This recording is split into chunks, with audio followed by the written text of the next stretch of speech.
வணக்கம். நம்ம டெய்லி சாப்பிடுற ஒரு சின்ன ஒயிட் ஐட்டம் தான் இந்த உப்புங்க. அது நம்ம ஹெல்த்துக்கு ரொம்ப பெரிய இம்பாக்ட் குடுக்குதுன்னு உங்களுக்கு தெரியுங்களா? இந்த high BP, heart attack, stroke இவ்வளோ பெரிய டிசீஸ்க்கு ஒரு சைலண்ட் ரீசன் என்ன தெரியுங்களா?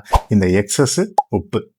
இன்னைக்கு வீடியோல எவ்வளோ சால்ட் தேவை, எங்கிருந்து இந்த ஹிடன் சால்ட் வருது, பிங்க் சால்ட் பெட்டரா, இல்ல பிபி கண்ட்ரோல் பண்ண சிம்பிள் ஃபுட் சேஞ்சஸ்லாம் என்னென்னலாம் பண்ணலாம், அதை பத்தி டீட்டெயிலா கிளியரா பேசுவோம். கடைசி வரைக்கும் வீடியோவை ஸ்கிப் பண்ணாம பாருங்க.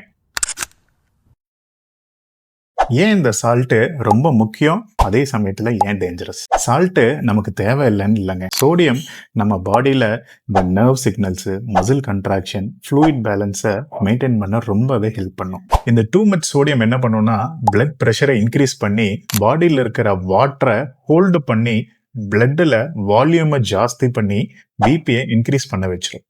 ஸோ இதனாலேயே ரொம்ப லைஃப் லாங்கா பாத்தீங்கன்னா இந்த ஹார்ட் கிட்னி மேல பிரஷர் உண்டாகி அதுல டேமேஜை கிரியேட் பண்ணிடும். சரி, எவ்வளவு சால்ட் எடுத்துக்கிட்டா நமக்கு சேஃப்?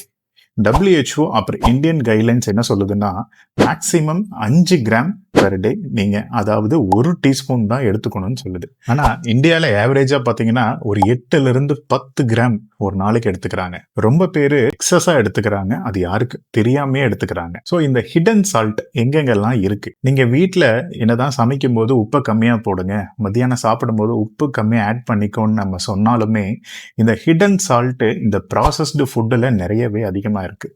என்னென்னலாம்னு பார்த்தீங்கன்னா இந்த chips, biscuit, instant noodles, fast food, ketchup, sausage, அப்புறம் இந்த பேக் பண்ண சூப்பு, அப்புறம் இந்த ஃபிஷ், சால்டட் ஃபிஷ்ன்னு சொல்லி கொடுப்பாங்க, அப்புறம் இந்த சால்டட் நட்ஸ்ன்னு சொல்லி நிறைய இடத்துல விற்பாங்க, அப்புறம் இந்த சீஸு, இந்த பேக்கரி ஐட்டம், ஈவன் இந்த பேக்கிங் சோடா, பேக்கிங் பவுடர், அப்புறம் அந்த outside food plus packed food, இதுல எல்லாத்துலயுமே சோடியம் ரொம்ப அதிகமாகவே இருக்குங்க. சரி, இந்த சால்ட்டை ரொம்ப அதிகமாக சாப்பிட்டா என்ன ஆகும்? இந்த எக்ஸஸா சால்ட்டை நீங்க எடுக்கிறதுனால ஹை பிபி, இந்த ஹை பிபினால ஸ்ட்ரோக்கு, கிட்னி டேமேஜ், அப்புறம் போன்ல எல்லாம் பார்த்தீங்கன்னா இந்த கால்சியம் லாஸ்.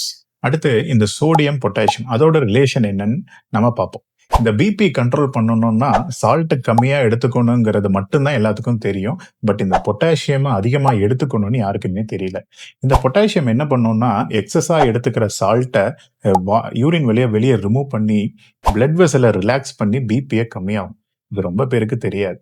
சரி, இந்த பொட்டாசியம் ரிச் ஃபுட்ஸ் என்னென்னலான்னு பார்த்தீங்கன்னா கிரீன் லீஃபி வெஜிடபிள்ஸ், அந்த கீரை வகைகள், banana, coconut water, pulses, lentils, fruits, milk.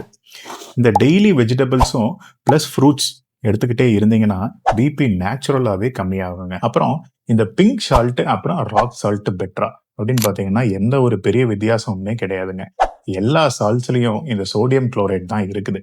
Pink சால்ட்டோ, சீ சால்ட்டோ, இல்லை பிளாக் சால்ட்டோ, கலரு டேஸ்ட் டிஃபரன்ஸ் தான், டிஃபரன்ஸ் மட்டும்தான். சோடியம் எல்லாத்துலேயும் ஒன்று தாங்க. ஸோ சால்ட்டு டைப் முக்கியம் கிடையாது, அதோட குவான்டிட்டி தான் முக்கியம். ஸோ ப்ராக்டிக்கல் டெய்லி டிப்ஸ் என்னன்னா குக்கிங்கில் சால்ட்டை கொஞ்சம் கொஞ்சமாக கம்மி பண்ணுங்க. டேபிளில் சால்ட்டை ஆட் பண்ண அந்த ஹேபிட்டை ஸ்டாப் பண்ணிடுங்க. பேக்கெட் ஃபுட்டை வீக்லி 1 டைமுக்கு லிமிட் பண்ணுங்க. ஃபுட்டு நீங்கள் வெளியே பேக்கெட்டில் வாங்கும்போது அந்த லேபிளில் படித்து பாருங்கள், அதில் சோடியம் கண்டென்ட் எவ்வளோ இருக்குன்னு. அப்புறம் டெய்லியும் ஒரு கப் ஃப்ரூட்ஸு, வெஜிடபிள்ஸை இன்க்ரீஸ் பண்ணிக்கோங்க. அயோடைஸ்டு சால்ட்டை யூஸ் பண்ணுங்க. உங்கள் டங்க்கு ஈஸியாக அட்ஜஸ்ட் ஆகிடும் ஒரு 2லேருந்து 3 வாரத்துக்குள்ள. பட் உங்கள் ஹார்ட்டு லைஃப் லாங் அதுக்கு தேங்க்யூ சொல்லும்.